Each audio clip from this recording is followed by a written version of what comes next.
og hlusta á. Mér langaði bara til að fara í gegnum mjög mikilli auðmýkt spurninguna stöðvakónginn, búkinum Super Angulare og að spyrjast fyrir hvort ráðgátan var í loksins leyst núna með erfðafræði. Það búið að vera að kalla á erfðafræðigögn fyrir þessa tegund talan tíma.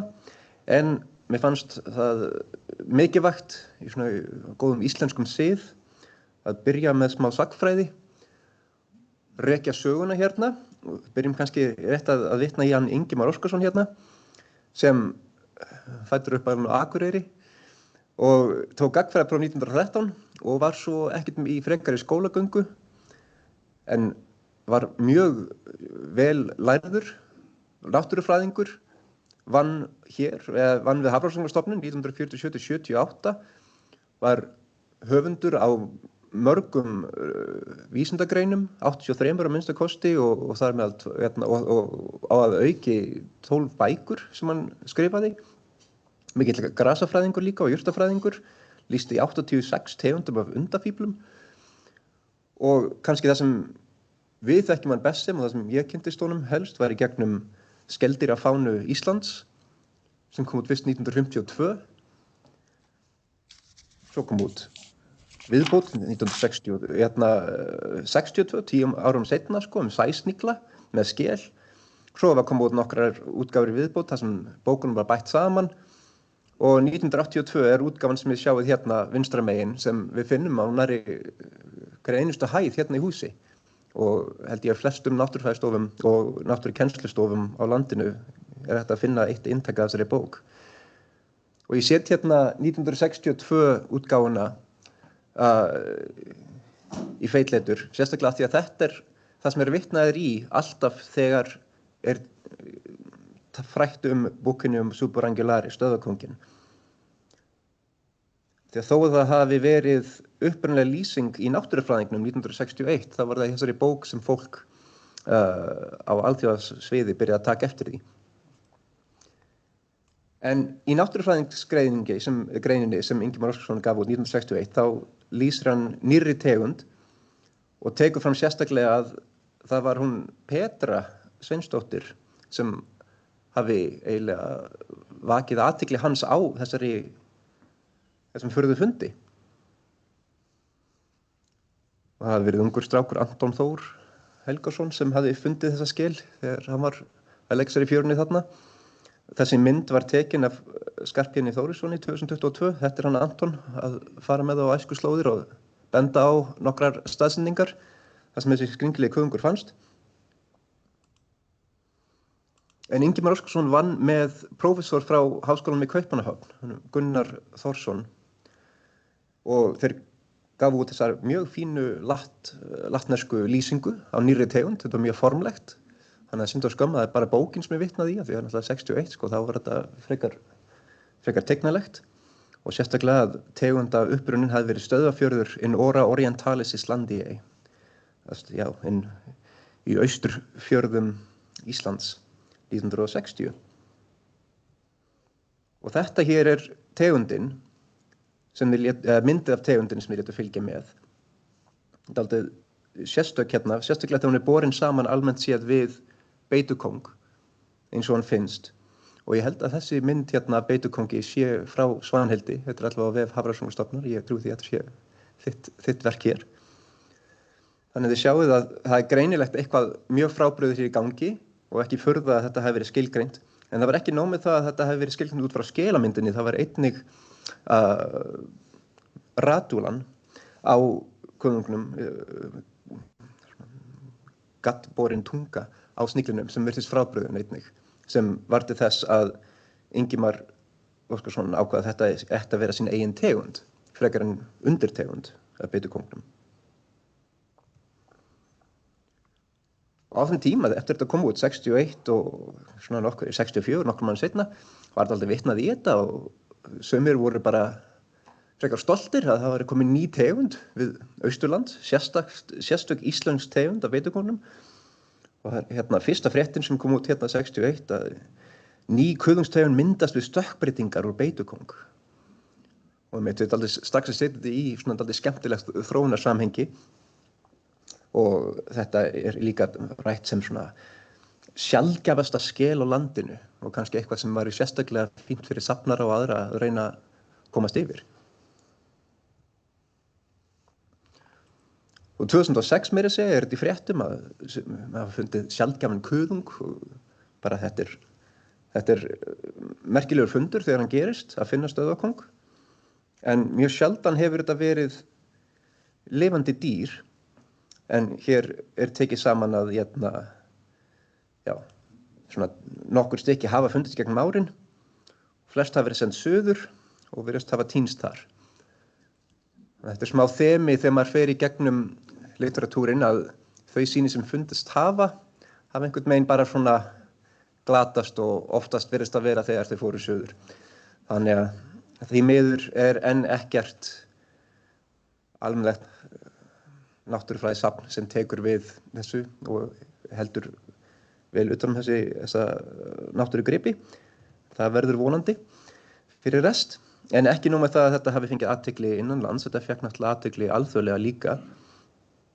2001 kom út þessi grein í American Conchologist eða ameríska kuðungsfræðingi, freak or fact, viðrinni eða, hvað maður að segja, staðreynd. Og hér sérstaklega tekið fram af rithöfundunum Moshe Erlend, Ocon og Dirk Stratman að þeir hafa verið mestu vandræðar með að reyna að komast yfir eintök af þessum stykki og að þessi lausn væri þetta var eiginlega bara hægt að ráða með erfðafræði. En þeir draga mjög í efa að þetta sé önnur tegund, að miða við hvað það svipgerðin virðist óregluleg, mismunandi einstaklingar sem fundist hafa verið frábrugðnir og það ekki eins mikil samhæfing á milli þeirra sem gætu skilgreinst sem stöðvarkóngur. Reyndar hjálpaði mikið að komast yfir safn Jón Bogasonar, annar fyrrum starfsmaður Hafrannsóknastofnunar, sem átti nokkur eintök og strax hérna sjást að það sé svona aðeins frábrugðið, af því að þó að opið virðist vera mjög svipað, að þá toppurinn á kuðungnum miklu beittari. Þannig aftur, það hefur verið svona langvarandi áhuga að reyna að komast að einhverju niðurstöðu varðandi þetta og þetta hefur haldið áfram lengi vel. Janúar 2022 kom út fyrsta eintak af stöðvarkóngsfréttum, eitt af Skarphéðni Jónssoni, Þórarinssyni, afsakið, og byrjaði að taka saman og senda út til svona aðal áhuga fólks stöðvarkóngs samantekt.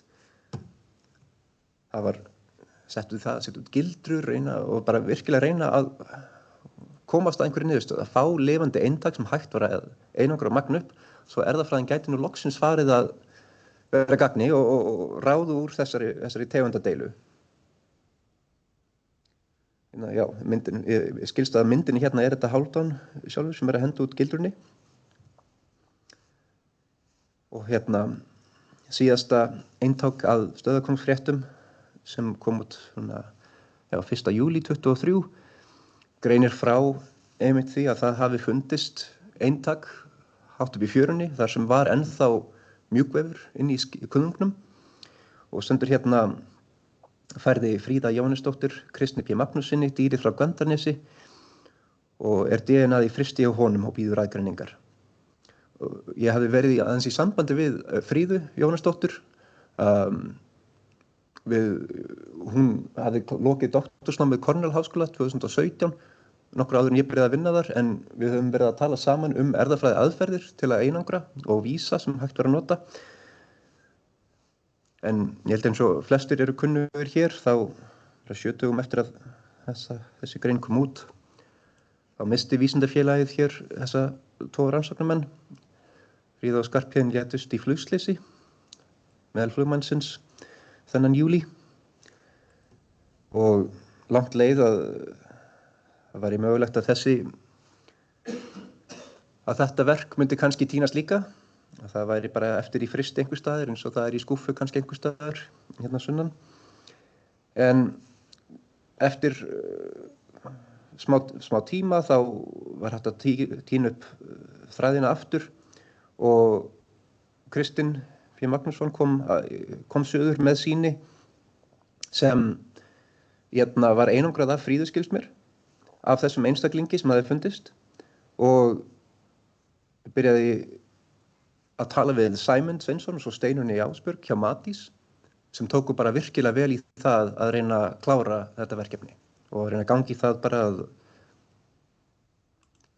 fá einhverja niðurstöður úr þessu dýrmæta sýni. Og það sem sýndist fyrst var að við vorum bara í frekar góðum málum. Stærðarviðmiður hérna vinstra megin, svo beitukóngssýni sem var tekið samhliða stöðukóngssýninu frá sama stað á sama tíma og hérna lengst til hægri stöðukóngssýnið og þið sjáu hvað það lýsir bjart. Það gefur í skyn að það fullt af DNA þarna. Þó að sé dálítið tætt, það svona svo bara í staðan fyrir eitt stórt feitt band þá lekur þetta dálítið niður þannig að fullt af litlum bútum sem og mjög stórum bútum en almennt séð þá bara greinilegt að það DNA til staðar. Einangrunin hefur heppnast. Svo ræðgjöndum við, þetta beitukóngssýnið sem kom þarna aftur, einstaklingur sem var safnaður samhliða og þetta stöðukóngssýnið. Þannig að við vorum komin svo nálægt því að fá loksins þetta svar þá allt í einu bara bremsurnar í gang og eitthvað ekki að virka. Nokkuð vissum að það alveg fullt af DNA úr þessu sýni þó að einstaklingurinn hafi verið dáinn, þá var hann settur í frysti. Allt hafi verið gert. Steinunn Ásbjörg sérstaklega, hún vann hörðum höndum að hreinsa DNA-ð fór í marga hringi við að magna upp og hreinsa aftur og aftur og aftur. Og svo var eiginlega komið að því að það var, fyrir svona verkefni sem ekki með verknúmer, ekki með styrka bak við sig, svona, þá kannski ekki alveg hægt að vera að fikta í þessu svona endalaust. Þannig að, en eitt sem það er alltaf gott að hugsa aftur í tíman og svona atriði sem maður lært á lífsleiðinni og eitt af því sem ég hafði lent í sem framhaldsnemandi út á Hawaii var að það var prófessor sem kom þarna í heimsókn og hann hafði mikið verið að reyna að einangra DNA og magna upp úr sjávarsníklum. Og það gekk alveg hræðilega, það var bara ekkert að virka. En eitt af því sem við töluðum var það sem kallast fjölliðahemlarar eða PCR inhibitors. Og þetta bara eitthvað innan lífvera sem getur komið í veg fyrir keðjufjölliðun.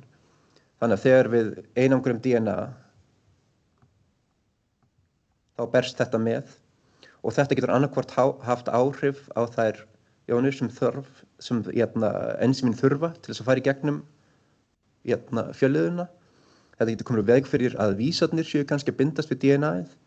Þetta getur stöðvað af fjölliðuna þegar nýr bútar af DNA í eina átt að magnast upp. Það kannski getur að stöðva fyrir tíman. Eða það getur komið í veg fyrir að það sem við notum til þess að mæla basana, þessi lýsandi efni bindist við DNA-ið á réttan hátt. Þannig að það margt í sumum dýrum sem getur komið í veg fyrir að við fáum einhverja uppvögnun til að sjá. Og ein leið til að komast fram hjá þessu mögulega að þynna sýnið þitt verulega. Sem sagt, þú ert með eitthvað smá DNA og eitthvað annað sem hefur komið með. Þannig að til þess að reyna að magna það upp, þá kannski reynir bara að þynna það svo að það sé eiginlega ekkert eftir, jafnvel bara örlítið af DNA, en að því að keðjufjölliðun svo mögnuð, þá hægt að magna upp jafnvel okkupons af þessu. Þannig að þau gáðu mér aðgang bara að koma inn á Matís og reyna bara eitt síðasta svona Hail Mary, bara að þynna þetta og við alveg mestu þynningu birtist hérna allt í einu eftir keðjufjölliðun lítið band sem svona nokkurn veginn í þeirri stærð á milli 500 og 700 basa. Þannig að þetta rétt stærð, þetta virðist núna mögulega hafa virkað. En eins og ég segi, með svona hliðarverkefni, það sem ekki mikill peningur, þá á maður ekki að fara að borga fyrir aðgreininguna beint sjálfur, en hún fær kannski að fljóta með þegar annað verkefni kemur. Þannig að núna var bara að bíða eftir að annað verkefni fær í gang, svo að þetta mætti fljóta með og verða aðgreint. Og það tók allnokkrar mjög erfiðar vikur að bíða eftir að sjá hvort að eitthvað væri hér inni. En loks kom það að við fengum alvöru DNA röð úr þessari uppmögnun og þá var bara snögglega að bera það saman við sambærilega DNA röð úr beitukóngi. Og við vorum ennþá með beitukóngssýnin sem hefði verið aðgreind áður. Ég sé svo annað held ég alveg. Jæja. Heyrðu, þá læt ég ekki bíða lengur. Ég lagði þetta sem sagt saman við sambærilega röð úr beitukóngssýninu sem var safnað hlið við hlið. Og það sem við sjáum almennt séð að á þessum 558 bösum í CA1 geninu í kvaddberanum voru bara mögulega 2 samsætur, en það var allavega 99,6% sameiginlegt á milli þessara tveggja raða.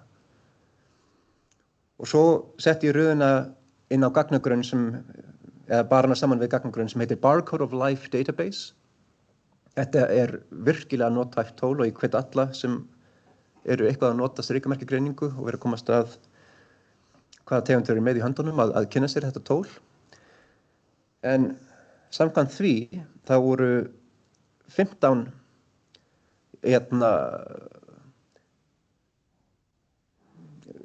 atriðin í gagnagrunnum sem voru sambærileg við þessa DNA-röð. Þar á meðal 3 sýni sem voru 100% eins á þessum 558 DNA-bösum. Og þessi 3 sýni komu hérðan frá Noregi, á milli London og Frakklands og frá Svíþjóð. Það voru myndir með 2 sýnum. 3. sýni, þó það hef ekki verið með mynd, þá var þetta notað sem viðmiðunarsýni af beitukóngi í grein sem Gonzalo Giribet, sem sem sér hryggleysingasafnið við Harvard, hryggleysingasafnið. En já, þannig að það eru nokkrir sniglar hér sem eru sem sagt greinilega ekki með þessa svipgerð á kuðungnum, sem eru með mjög sambærilegt erfðaefni. En Skarphéðinn sjálfur skrifaði það að nokkrir sniglar sem hafa fundist þarna, aftur við Austfirði, hafi greinilega verið afmyndaðir, en ekki á þann hátt sem þú myndir skilgreina það sem stöðvakóng. Og hann skrifar hérna að hann velti fyrir sér hvort að snigillinn hafi orðið fyrir hremmingum sem aflaði kannski kuðunginn. Og hún, Hildur Magnúsdóttir hér, skrifaði doktorsverkefnið sitt og hefur gefið út greinar varðandi svipgreiningu á beitukóngi og hefur sýnt fram á að sérstaklega dýpi og mögulega kynbundinn munur hefur áhrif á svipgerð kuðungsins, þá helst innan Breiðafjarðar. Ég veit ekki hvort það hafa verið frekari greiningar verið gerðar á öðrum landshlutum eða hvort, og hvort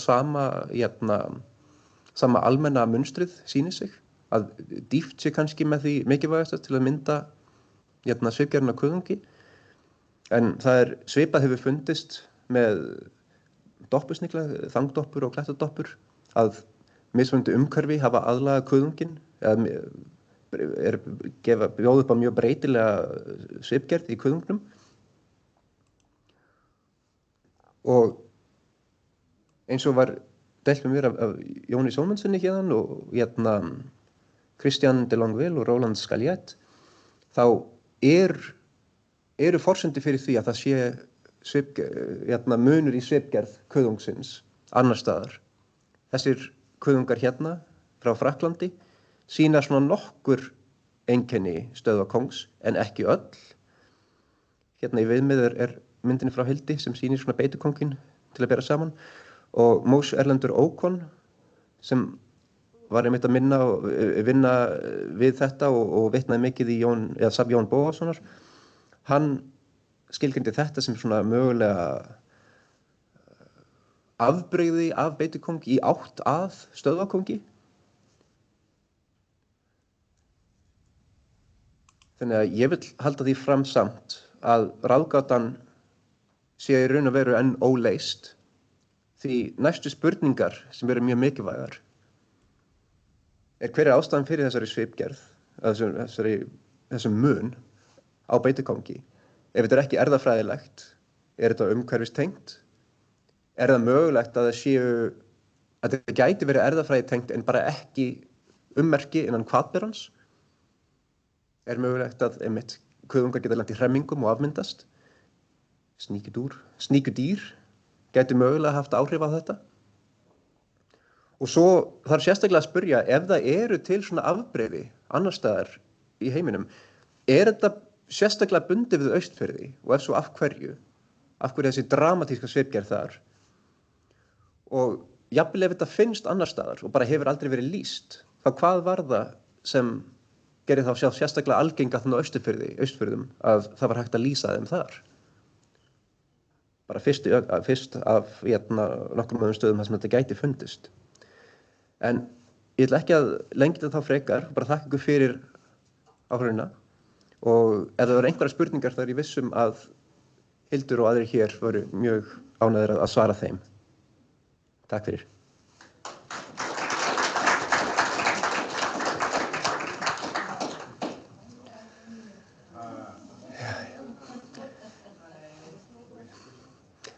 Einhverjar spurningar hérna úr sal eða að netinu?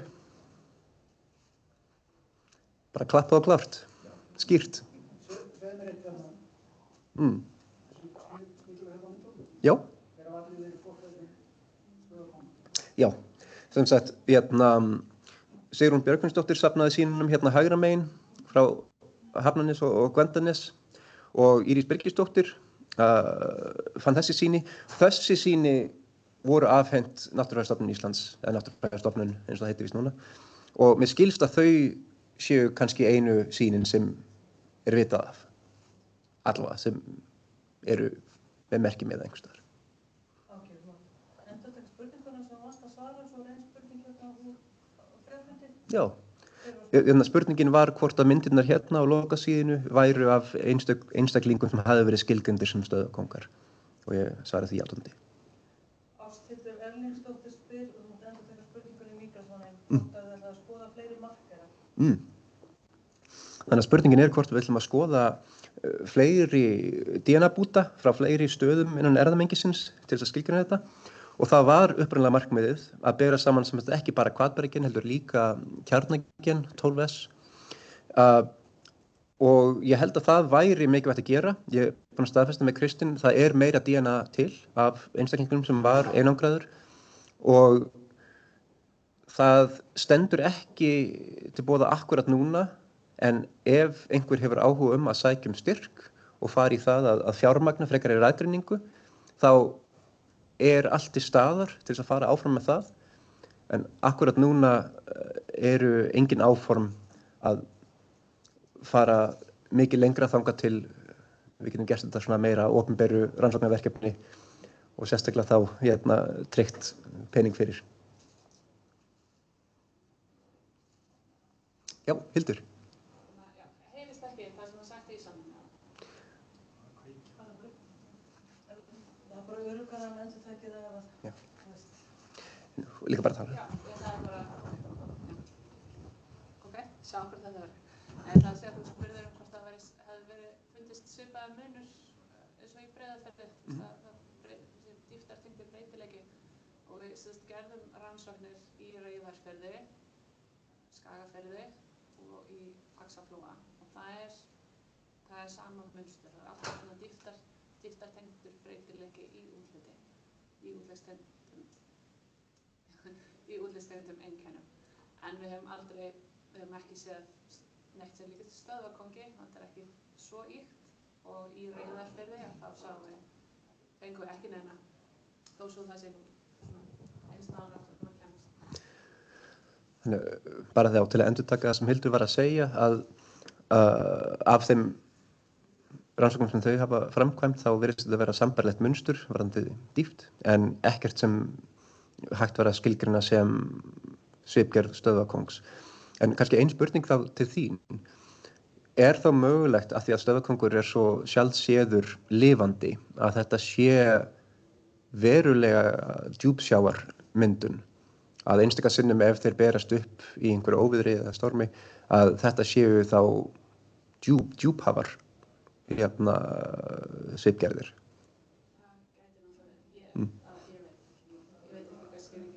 Nei, einmitt. Þannig að það er fullt af ósvöruðum spurningum ennþá í kringum þetta kerfi og það þarf bæði að svara umhverfisspurningum,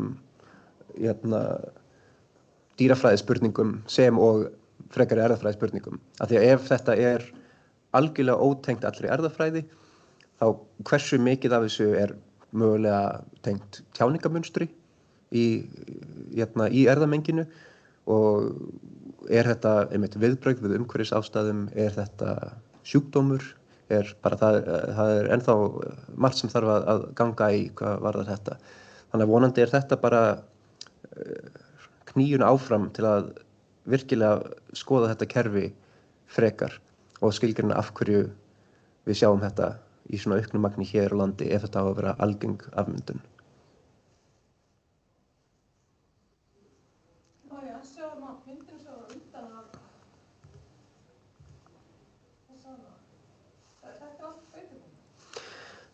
Þannig að þetta hér, þessar myndir bárust frá Christian de Longueville til Jóns Sólmundssonar og eru víst einmitt afbrigði af kuðungum sem voru skilgreind sem Buccinum undatum frá svæði við Normandí. Og eins og við sáum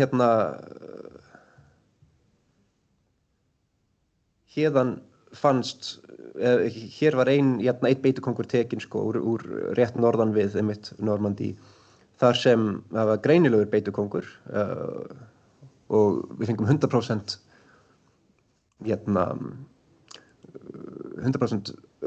sambærilega röð við það sem við greindum úr þessu svæði. Þannig að á svona sambærilegu svæði er greinilegt að einhver afmyndun er að eiga sér stað sem er aftur ekki eins dramatísk en þessi svona opnun og svona stífur öngull til hliðar og það að það byrja að þenjast út með svona hvassar brúnir toppurinn af kuðungnum.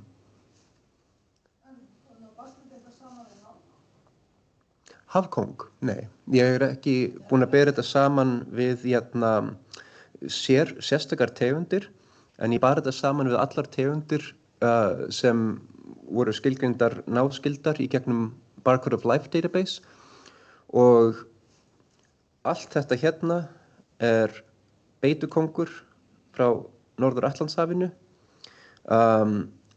nokkur sýni frá Kanada fylgdu með og næstskildu sín voru Buccinum cyaneum og Buccinum hydrophanumi. Ég veit ekki latneska heitið á öðrum kóngategundum.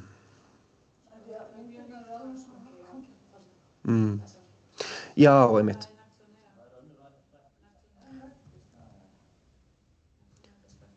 Þú meinar á þessari mynd hvort þetta hafi verið staðfest sem það. Já, ég get ekki svarað því reyndar.